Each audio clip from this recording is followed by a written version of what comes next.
there's, he lives just by the Indiana-Ohio border. Mm-hmm. He said they had 6 inches of snow and it was still falling. Oh, yeah.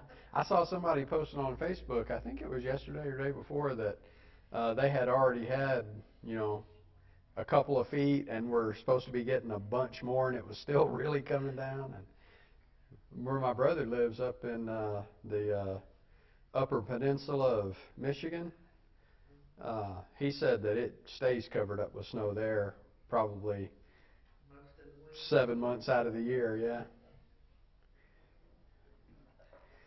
All right. We started on lesson 4 last time,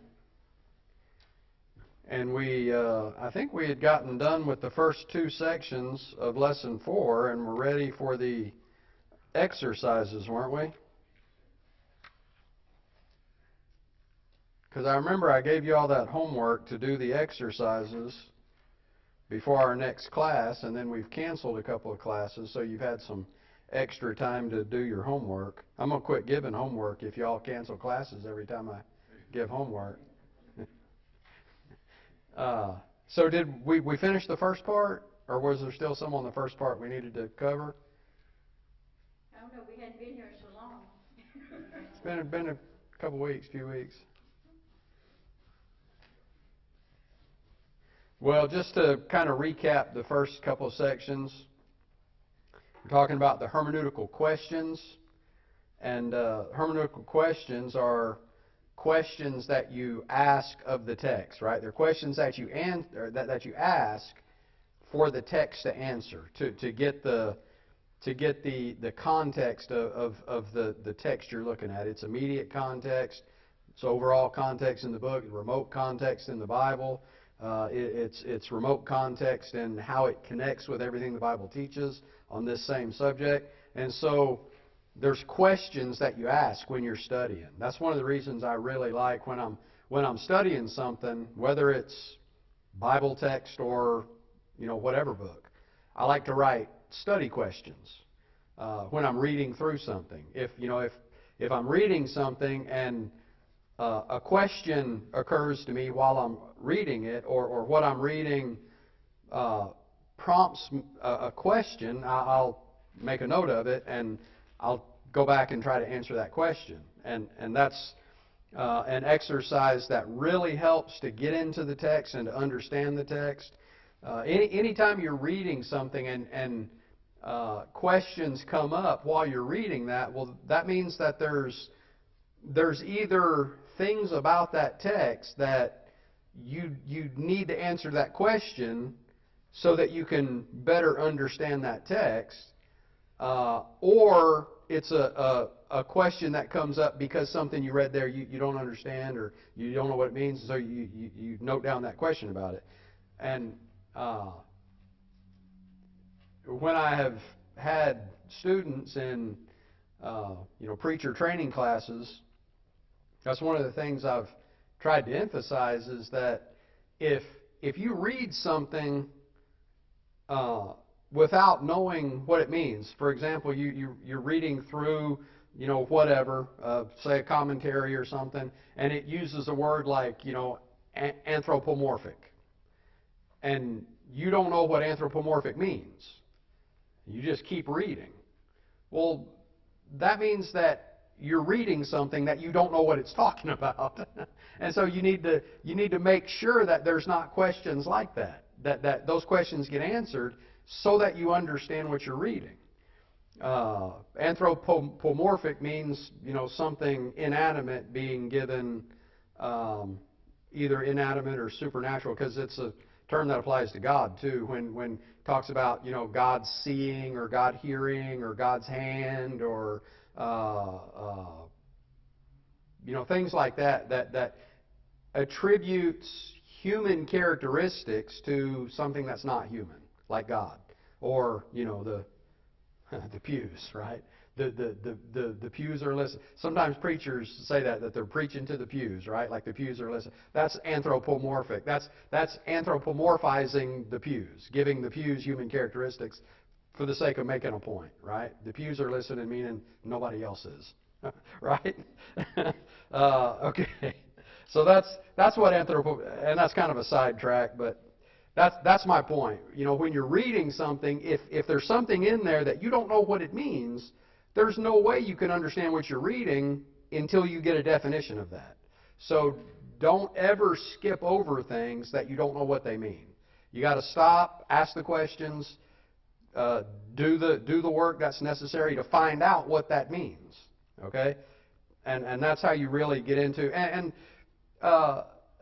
that was one of the things that we pointed out starting out this study. Of course, the name of the class is How to Study the Bible, but the technical term for it is hermeneutics. And the word hermeneutics just means the science of interpretation. There's nothing about the principle of hermeneutics or what hermeneutics is that limits it to just the Bible, right? It applies to any text, anything that you're reading and you're interpreting that for whatever reason. That is hermeneutics. It's the science of interpretation.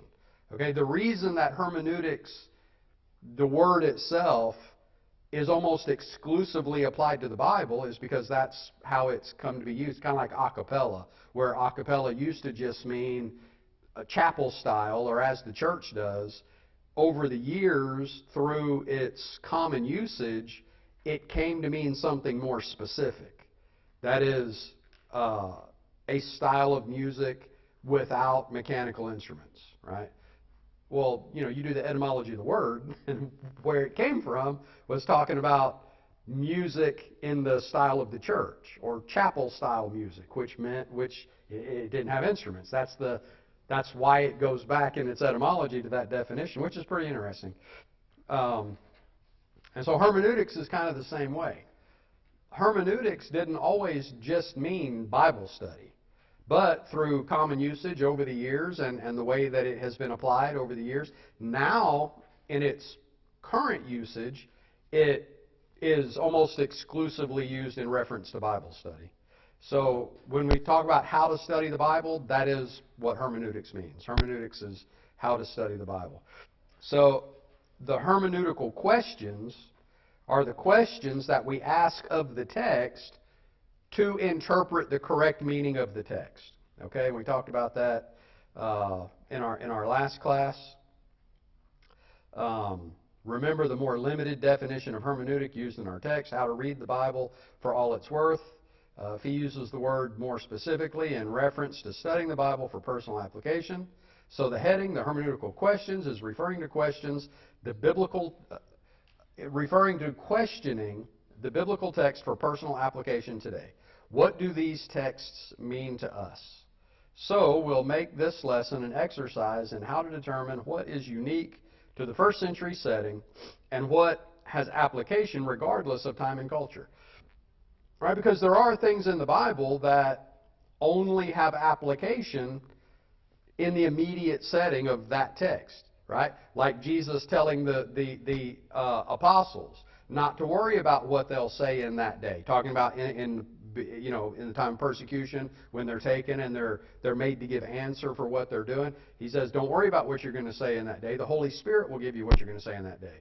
Well, it would be wrong for us to take that passage and apply it to us, right? Because it had a specific application to the immediate audience that it doesn't have for us. Now we can go through there and we can say, well, there's the principle there that we're only supposed to speak what God gives us to speak, which is true.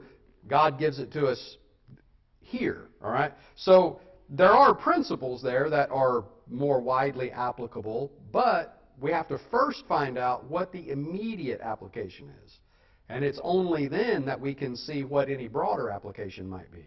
The problem is that people look at biblical text and their first response to the text is a broader, more universal application without really knowing what the immediate application is. And that's where people make a lot of mistakes.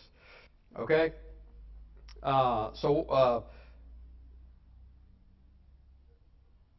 Number 2 there, general principles for determining applicable principles from historical and cultural settings. Number 1, common sense is key.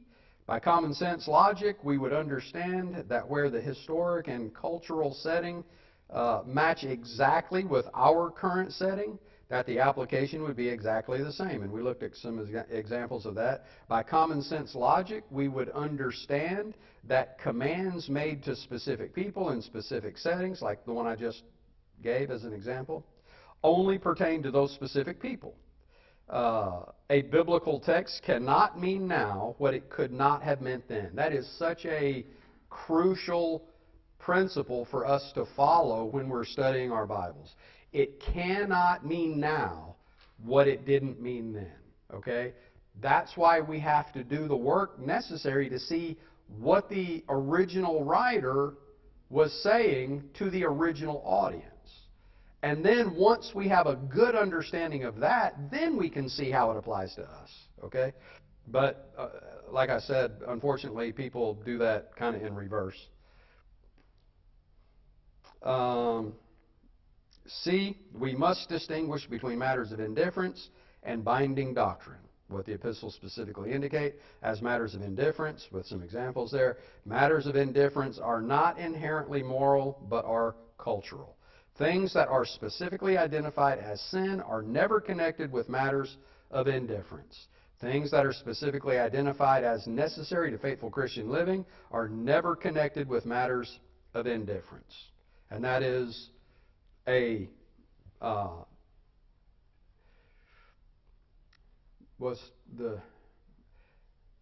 that's something that we find throughout the Bible, right? When we're studying, whether it's in the Old Testament, New Testament, wherever, if it's commands, if it's things that are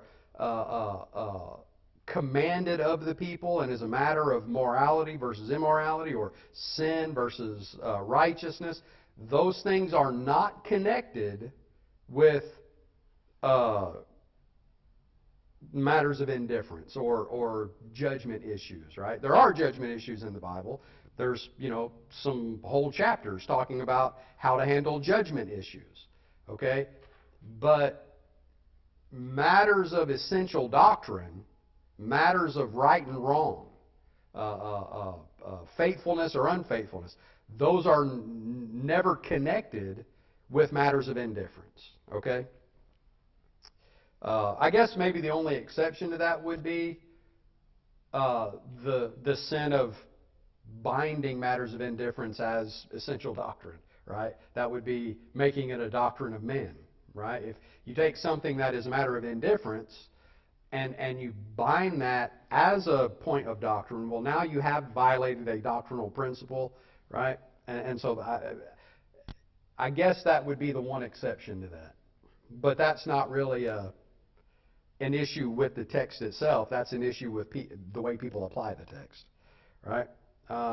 So we must distinguish between matters of indifference and binding doctrine. And now, the third part of this lesson is where we need to pick up with the exercises that are listed there, and that's how we'll spend this class. We should be able to get through all three of them, I think. Let's have a word of prayer before we get into it. Our Holy Father, we're thankful for this day that Thou hast blessed us with. We're thankful for Thy watchful care over us and the abundance of blessings we have from Thy hands every day.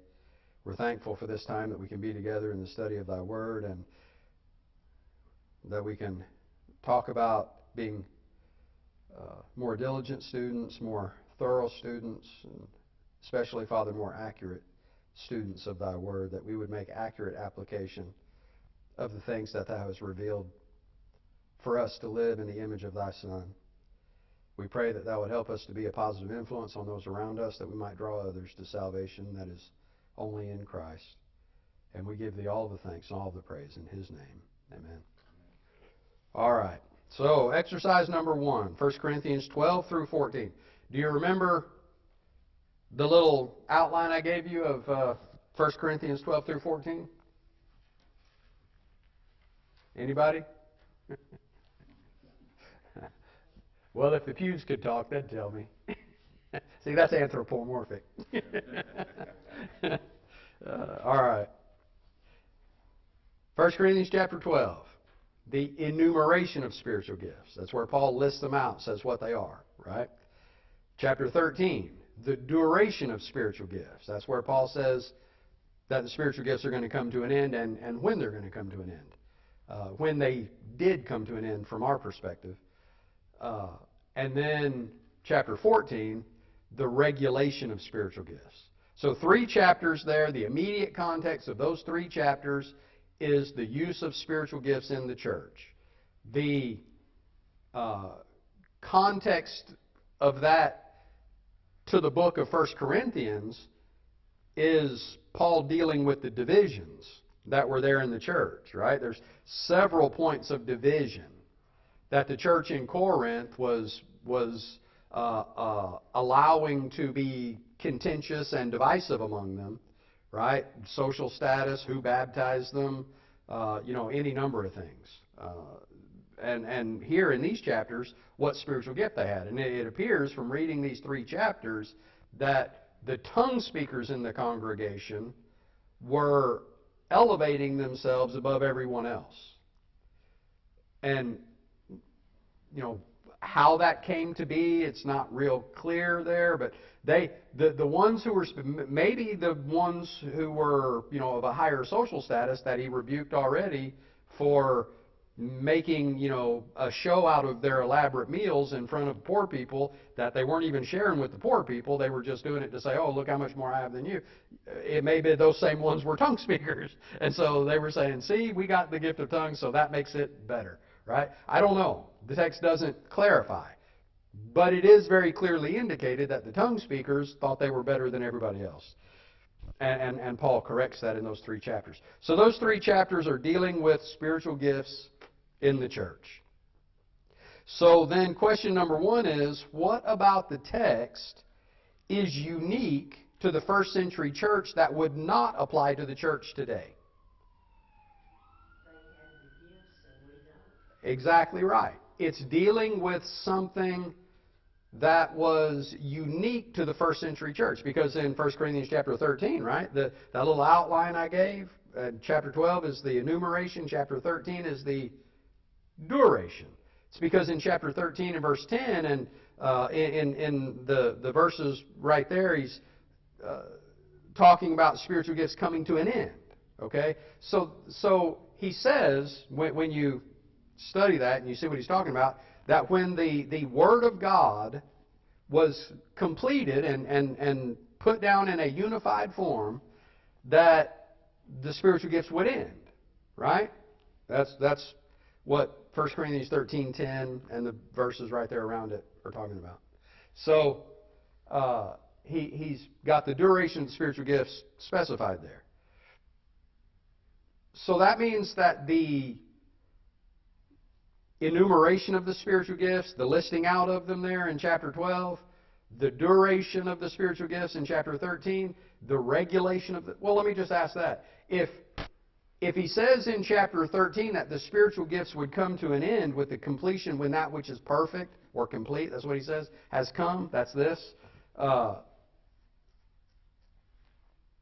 When he says that would be the end of spiritual gifts, well then we understand that those spiritual gifts are not still being bestowed in the church today, right? Because we have the completed word. That which is perfect did come. It was completed, in my personal opinion, in about 68 A.D. And so from that time, there hasn't been spiritual gifts in the church. So the presence of spiritual gifts in the church is unique to the first century church, right? So there is no application for us in the proper use of the gift of tongues because we don't have the gift of tongues. There is no application for us today in the proper use of the gift of interpretation because we don't have the gift of interpretation, right? Or any of the 9 gifts that he lists there in chapter 12, what he says specifically about the regulation of those gifts has no application for us today at all because we don't have those gifts, right? What would fulfill those gifts in the church happened. And so we don't have them today. So yes, that is something about those chapters, chapters 12, 13, and 14, that is unique to the first century church that would have no application for us today. We're not trying to figure out what spiritual gifts we have because we know that we don't, right?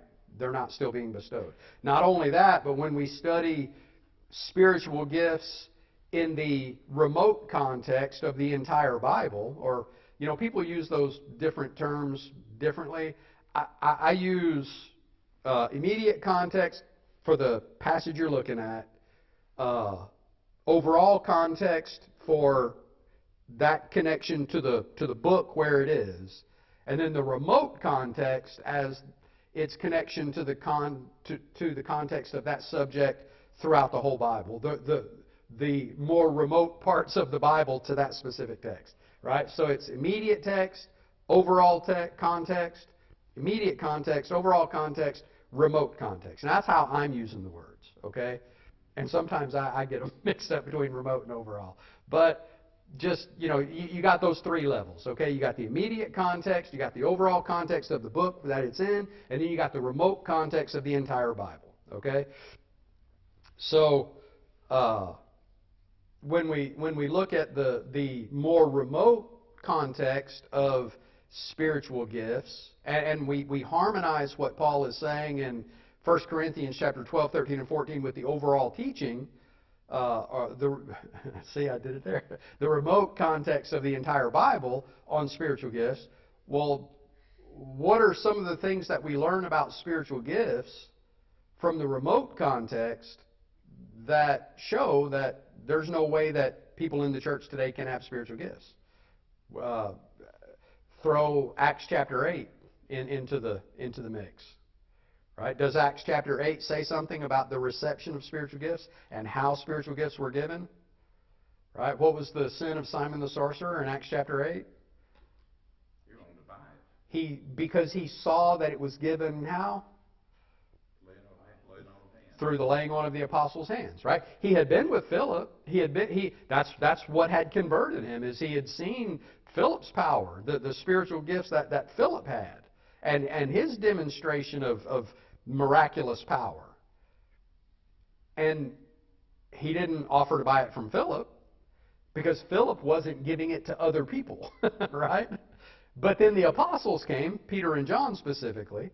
They came and they started imparting spiritual gifts to people. And Simon saw that it was through the laying on of the apostles' hands that spiritual gifts were given, and he offered him money, and he got rebuked, and he repented, and we've got that whole account there. And so that's something from the remote context that we can pull in to have a better understanding there. And so, are there apostles roaming the earth today? Only in the Mormon church. And they're not real. Yeah. There's people that claim to be. There's They're right. Not. They're not. They No. can't be. And the qualification. See, and this is all stuff. So you see how when you're studying a subject, it can snowball into a lot of other stuff, right? So we know we don't have spiritual gifts today because there's no apostles roaming the earth. And how do we know there's no apostles roaming the earth? Because we know from the qualification of the apostles that they had to be personally chosen by Christ, had to be eyewitnesses to the resurrection of Christ, okay?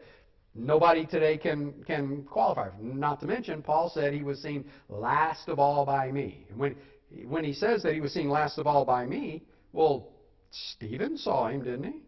When he looked up into heaven and saw him? Was that before or after Paul saw him? That was before Paul saw him, right? Did anybody... Well, what about when the Lord spoke to Ananias descending to Paul?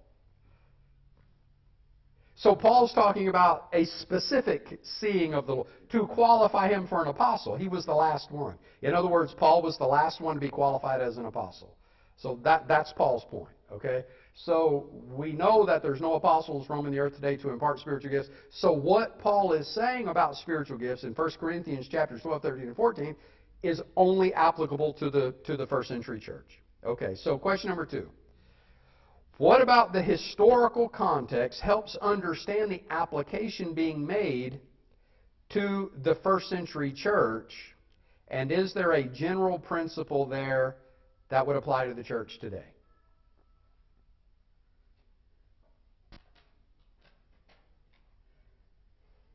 What about the historical context helps understand the application being made to the first century church, specifically Corinth, and is there a general principle there that would apply to the church today?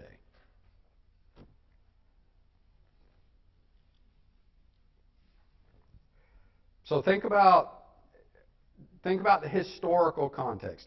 The historical context goes back to what we said earlier about the epistles, that they are occasional letters. That is, the epistles were precipitated by a specific occasion or a specific need in the church. Well, historically speaking about the church in Corinth, and what we know about the church in Corinth, what was the specific need that precipitated Paul writing about the spiritual gifts? Division. That's it. Division. Okay? So, what about the historical context helps understand the application being made to the first century church? Okay? Why is Paul talking about the spiritual gifts to the church in Corinth? Why does Paul go through the enumeration of spiritual gifts? And in that context of the enumeration of the spiritual gifts, he points out there's these 9 different spiritual gifts, and these 9 different spiritual gifts function like what? What does he liken it to? He anthropomorphizes it. The body, right? The different spiritual gifts are like the eyes, the ears, the nose, the mouth, the tongue, the feet, the hands, the various spiritual gifts are like the different parts of the body. Well, the different parts of the body don't function contrary to one another. They don't function against one. My hand is not being contentious to my foot. My eye is not being contentious to my ears, right? If that happens in your body, if your ears start functioning in a contrary, divisive way from your mouth, which is a pretty common problem, then what does that mean? That means something's wrong, right? That means something's wrong. The body is not functioning the way that it's supposed to. I'm hearing things that I'm not responding to in a harmonious way. Something is wrong there. There's something wrong with the signal between my brain and my ears and my brain and my mouth, and something's going on there, and I will. It's like lupus. Okay. Lupus is a disease that is an autoimmune disease that attacks the body. Right. So the body's basically attacking itself. It knows that something's wrong, but it doesn't know where to send the proper defense to that area. So right. It sends it to somewhere else. Right. And lupus is a what? Autoimmune disease. Disease, right? Lupus is not healthy, right? It will kill you over time. Exactly. So it is dysfunction in the body, right?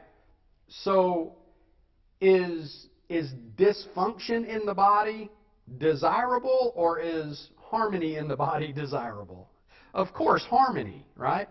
That's Paul's point. Okay? So that's the historical context that Paul is making the application to. Okay?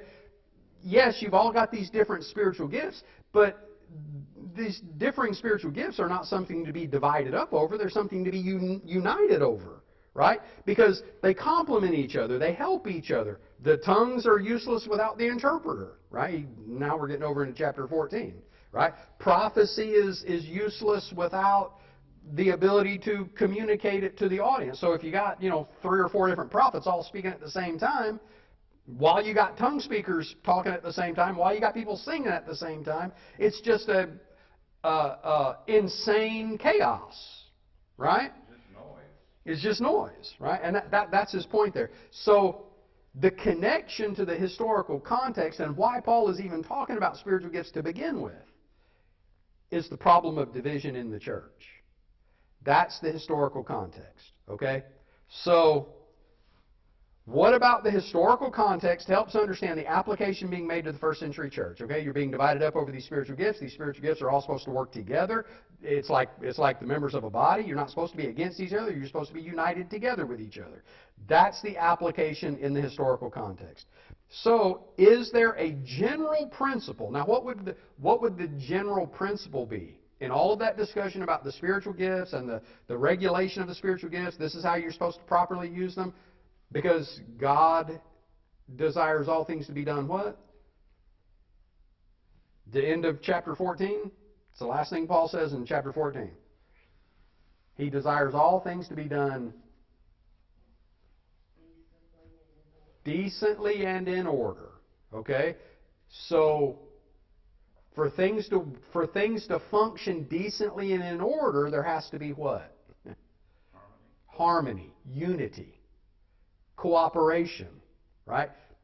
Like our bodies work, everything functioning together, right? When we step forward with our right foot, if our left foot gets jealous and wants to step forward first, we're going to fall down, right? They got to function in harmony, for balance, okay? That's the point. So what is the general principle underlying that? It is more fundamental than the regulation of the spiritual gifts, or the enumeration of the spiritual gifts, or even the duration of the spiritual gifts. There's something there in that context that is more fundamental than the enumeration, duration, and regulation of spiritual gifts. What is that underlying principle that is the more fundamental element of what's going on there? Unity. Unity, right? Unity. Division will destroy you. Unity will build you up, right? The body is built up by unity, by being harmonious, okay? So there is a general principle there. It's the general principle of unity. Or we might say the general principle of division, right? One in the negative, the other in the positive. So you can state the principle either in the positive, unity, or in the negative, division. Okay? But that is the underlying general principle. So, does that have application for the church today?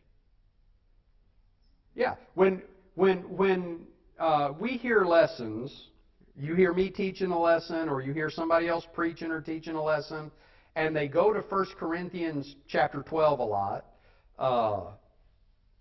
chapter 14, I would probably chapter 12 more often, chapter 14 some. What is the point that they're making from those chapters? What spiritual gift you might have, or how to use what spiritual gift you might have, or something else, right? Is unity. It's the danger of division. That's we go to 1 Corinthians chapter 12 and we use the picture of the body there and the functioning of the body altogether. Even though it's in the context of spiritual gifts, it's still the principle of unity that does apply to us. And so we go and we use it that way, right? Because that general principle is there. All right, number 3. What about the remote context of the book that would help understand the application to the Corinthian church specifically? And is there a general principle there that would apply to the church today? So you see there in that question how I mixed up my different levels of context again? Because there I'm using remote context to refer to the rest of the book, which would mean overall context refers to the rest of the Bible. So like I said, sometimes I mix those up. But you get the point. There is the level of context that is the immediate text. There's the level of context that is the whole book. There's the level of context that is the whole Bible. So whatever words you apply to those, that's the 3 levels of the context. And then, of course, there's the historical context, cultural context, the literary context. There's all kinds of different levels of context that have to be taken into account. Okay? Just to throw it in here, what would be the literary context of 1 Corinthians 12, 13, and 14? The literary context. What kind of literature is it in?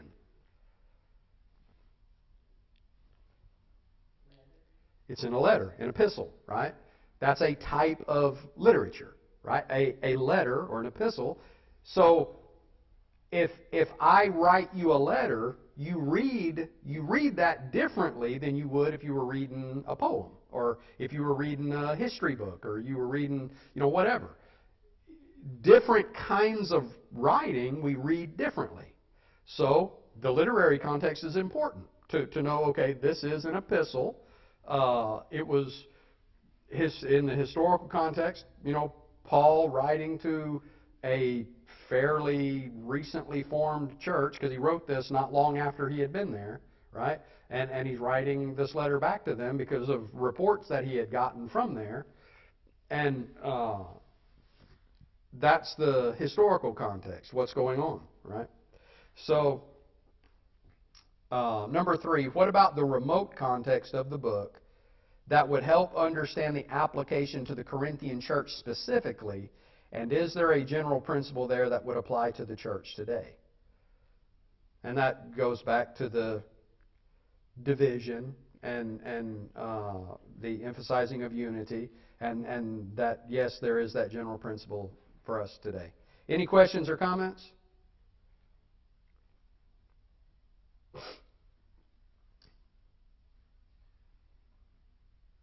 No. Okay. I couldn't quite get my thoughts together. Well, that's what it looked like. I couldn't tell if you had decided to ask a question or not. Yeah. All right. I almost was there, but it just wouldn't come. The other one, John 13, verses 1 to 20. So that's short enough. We'll just read it, and then we'll go through the questions.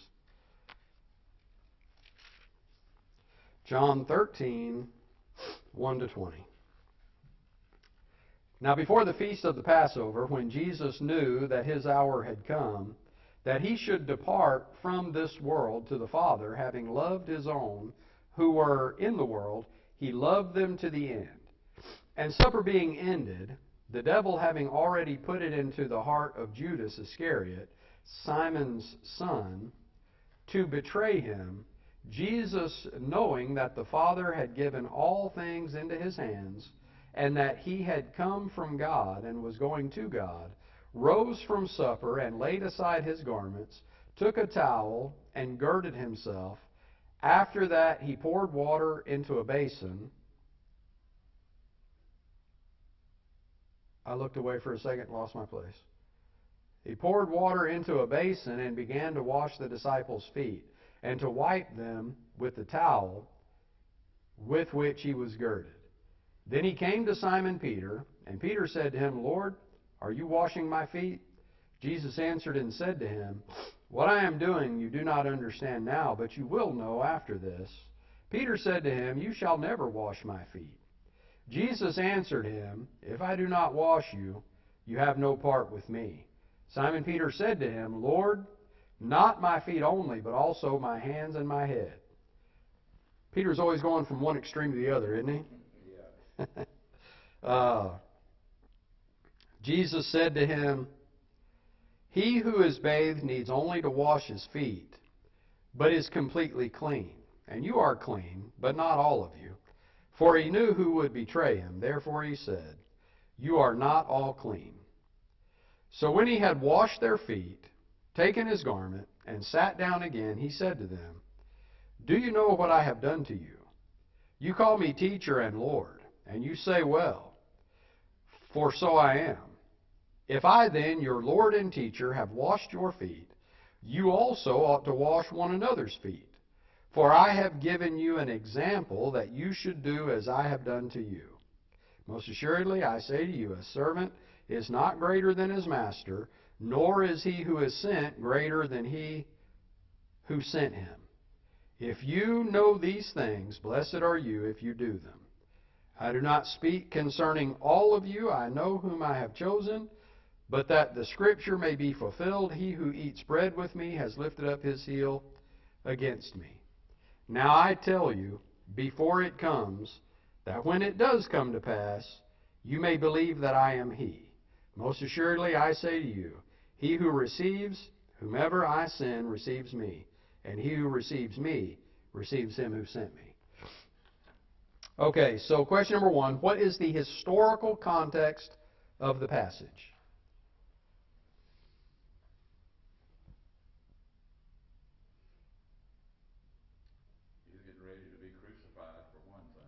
Right. And he is wanting to show an example at this point to his disciples, his apostles. Right. So the historical context is Jesus approaching the end of his ministry with his disciples and giving them a lesson before that happens, right? So that is the historical context. Part of the historical context, and it kind of bleed over into cultural aspects. The next question, where are they historically? Historically, where were they when this happened?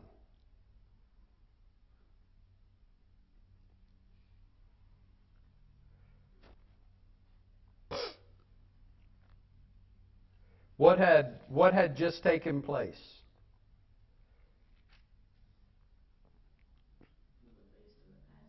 They just had the Passover meal. Uh, this is immediately following the Passover meal that he had had with his disciples, and he knows what's about to happen, and he's giving them this lesson while he's still with them, right? So you got the historical context. It's at the Passover. It's in Jerusalem. It's immediately preceding Judas's betrayal and his crucifixion. Okay, so that's the historical context. Number two, what are the cultural aspects of the passage? This is important. I mean, it's all important, but this is really crucial when you see how people have used this text and answering, why that's not the right use of the text. So what would be the cultural aspects? Now, are cultural things binding doctrine? No. The cultural aspects are kind of, we couldn't really say incidentals because he does use those cultural aspects to teach a lesson. But I guess the way to say it would be that the cultural aspects are not binding doctrine. Okay, that something that is a cultural aspect of the text is not part of the binding doctrine. Whatever's being taught there, the cultural aspects of it are not part of what is the authoritative doctrine. Okay, so we need to be able to identify. Okay, well, this is cultural. This doesn't have application outside of that culture and time and historical setting and things like that. So that's why we need to identify those things. Yeah, would this be the fact that they wore sandals? Okay. Their feet getting dirty all the time. Right. Therefore, this would have been something that they would have done anyway. They Right. would have washed their own feet probably. Right. But in this case, and of course we know that Jesus had his feet washed with tears at one point. Right. Because that was the culture of the time. Foot washing was a cultural aspect, right? Okay. Now, you talk about wearing sandals and walking roads, so that would, bleed over into historical context because that's, the historical facts of the time that, people wore open shoes. They walked up and down dusty roads. Cultural aspect is that they had household servants whose job it was to wash visitors' feet when they came in, right? So when visitors came into the house, they take their sandals off, they sit down, a servant would wash their feet, and then they would be in the house. Because, well, when I was in India, that was, that's part of the culture in India that is still very similar now as it was then in that part of the world.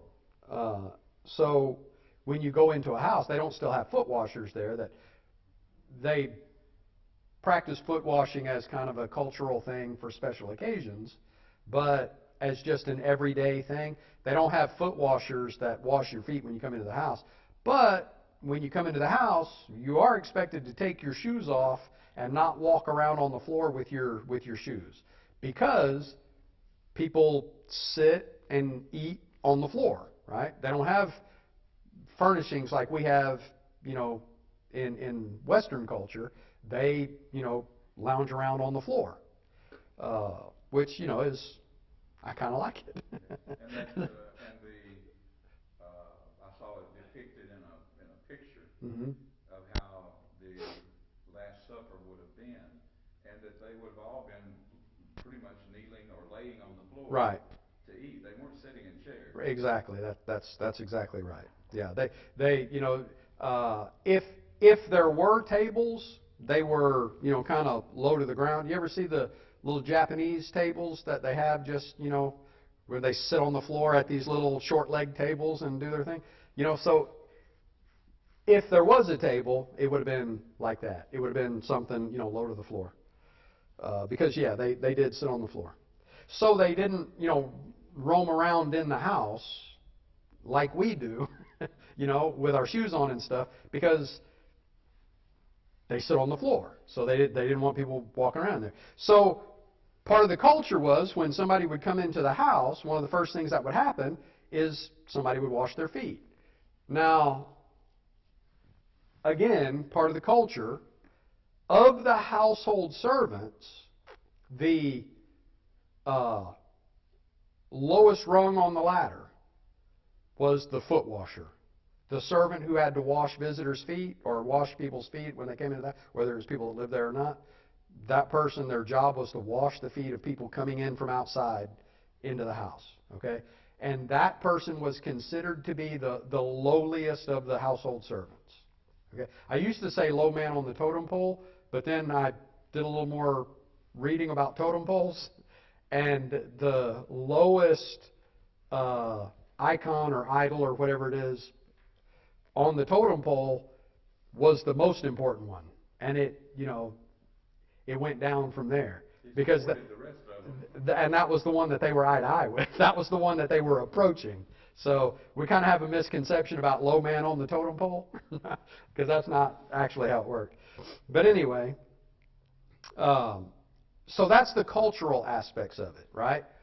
Foot washing was something that was done because of the historical setting and the open sandals and the dirty roads and sitting on the floor and things, so they wash the feet when people come into the house.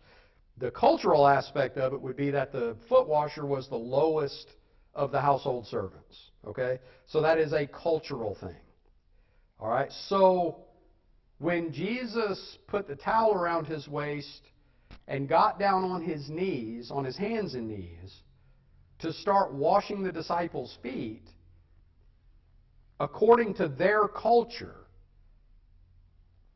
what would that have meant to them? What was Peter's objection? You're going to wash my feet? And what did Jesus say? You call me what?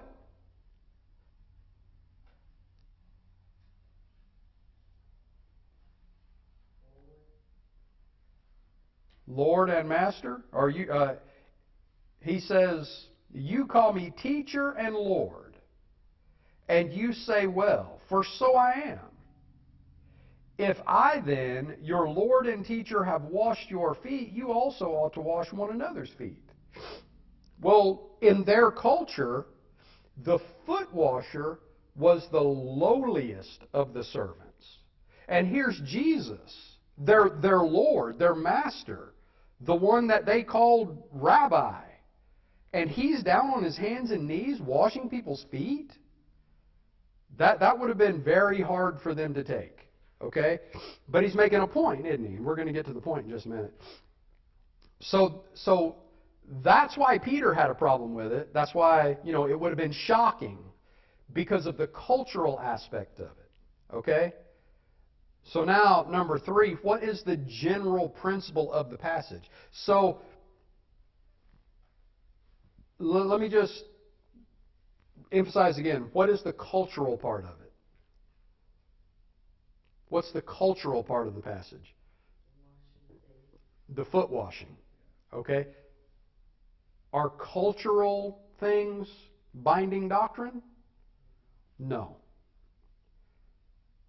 So, what is the general principle of the passage that would be a principle of Christian living or an example of following Christ? Because there are churches that practice foot washing as a religious ceremony, right? They bring the pans of water up and that they'll have people take turns being the foot washer, and people take turns getting their feet washed, and they say that that's what Jesus was telling us to do here, to wash each other's feet. Is Jesus telling his disciples to wash each other's feet here, or is he teaching a principle for his disciples that transcends culture? Because foot washing was a cultural thing then.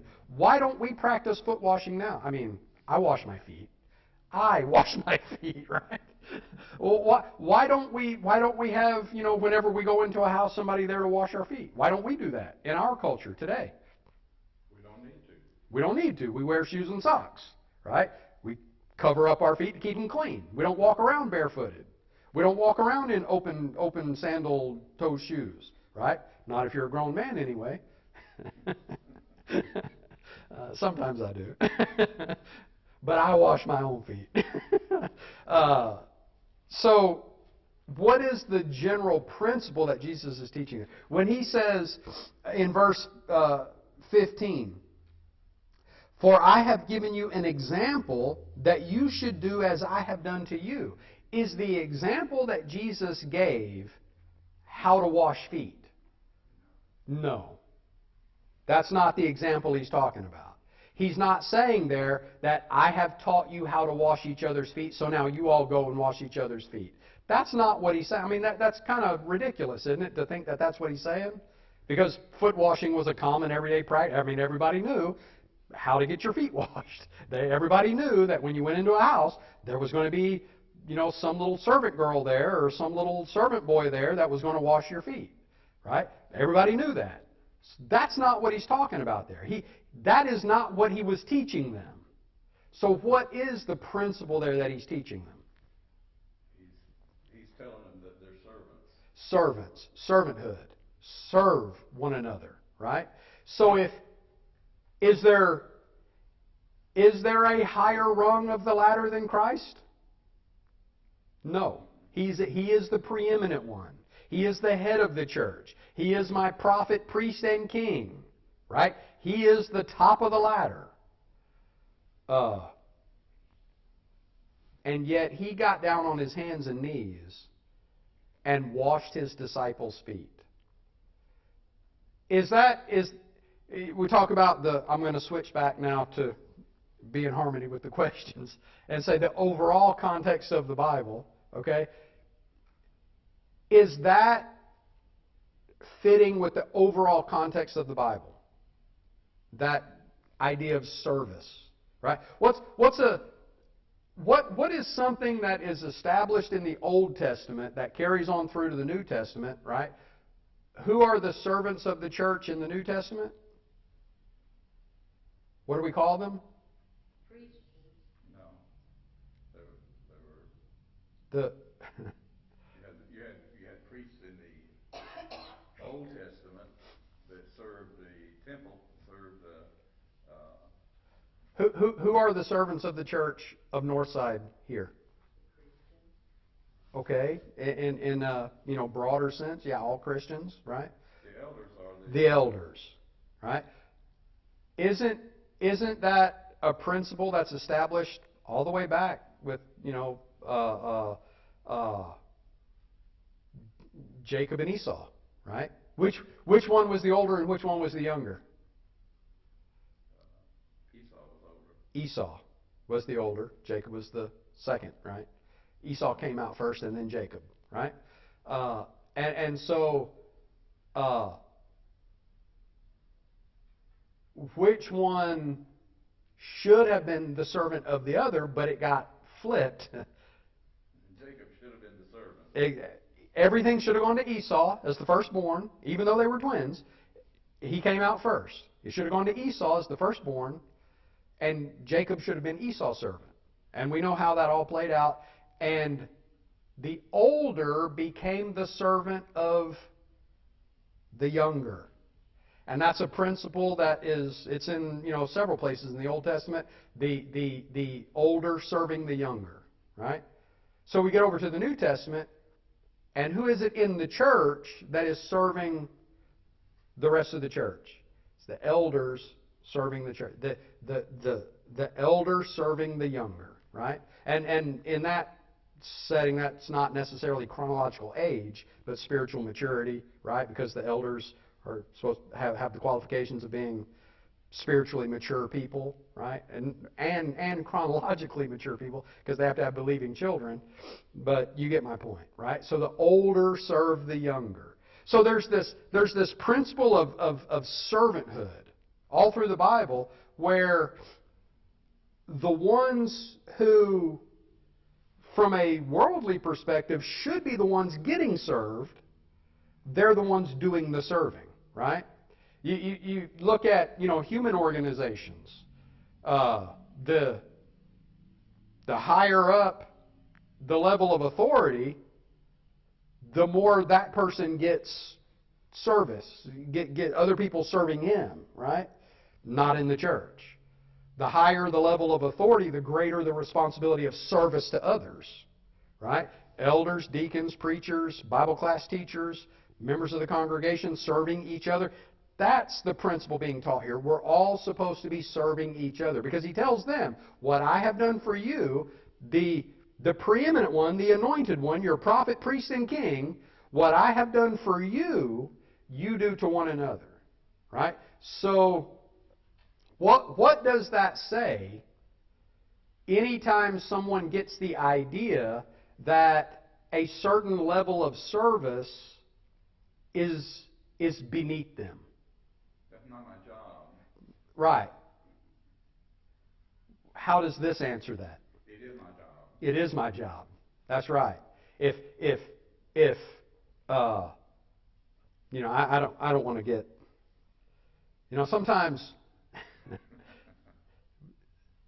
sometimes there's examples I could use that, I kind of feel funny about using and I don't want to, but there's nothing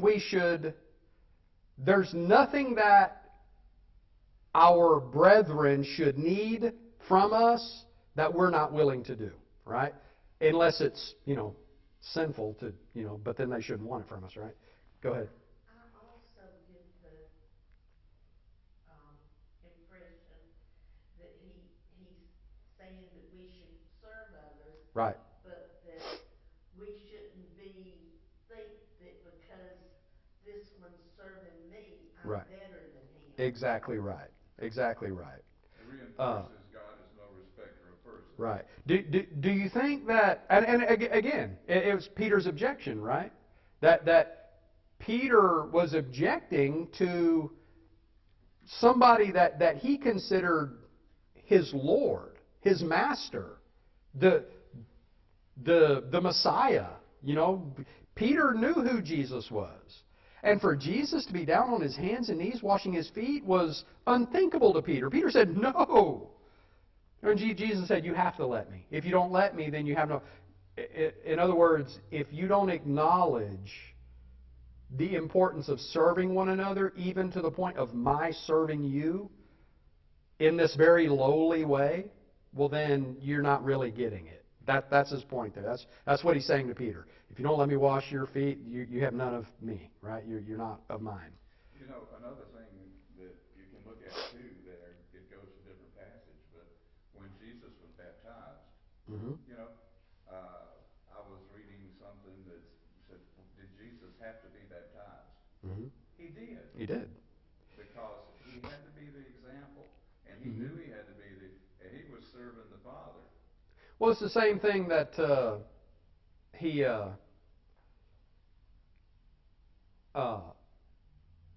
when he says he had to fulfill all righteousness, he asked the Pharisees, the baptism of John, was it from heaven or from men? Well, it was from heaven, right? John was preaching as a prophet. He got it from heaven. So that means if the command to be baptized came from heaven and Jesus refused it, then would Jesus have been righteous? Would Jesus have been, that's what he said, permitted to be so for now to fulfill all righteousness. In other words, God commanded it, therefore it is right for me to do it. Okay? That's his point there.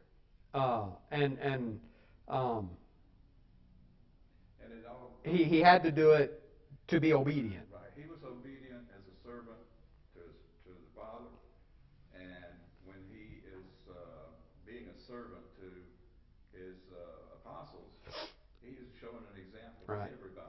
It's the same thing with Cornelius, right? Cornelius says he was a devout man. It says he feared God, gave alms. You know, the Jews loved him. He was, you know, he was a righteous person. And yet, he still had to obey the gospel, right? Because even though the Holy Spirit described him as a devout man, if the command to obey the gospel came to him and he said, well, I don't need to. I'm a righteous person. I'm a devout person. I don't need to do that. Well, then he would not have been a devout person from that point on, right? So he had to obey the gospel. All right. So the general principle is the principle of servanthood, service, being of service to one another. And if the person at the very top of the ladder, the preeminent one, if he got down on his hands and knees and washed his disciples' feet, then how much more so should I be ready, willing, and able to be of service to my brethren? Right? That's the point. That's the lesson that Jesus was, not to wash each other's feet, unless you, I mean, if you need me to wash, if you can't reach your feet, and you need me to wash your feet because they're rotting off, I'll be happy to wash your feet. Or find somebody else that will wash your feet for you. Right? So we're supposed to be of service to one another, right? Any other questions or comments on that? So you see how the historical setting, the cultural setting, and the general principle that's there, it all matters, right?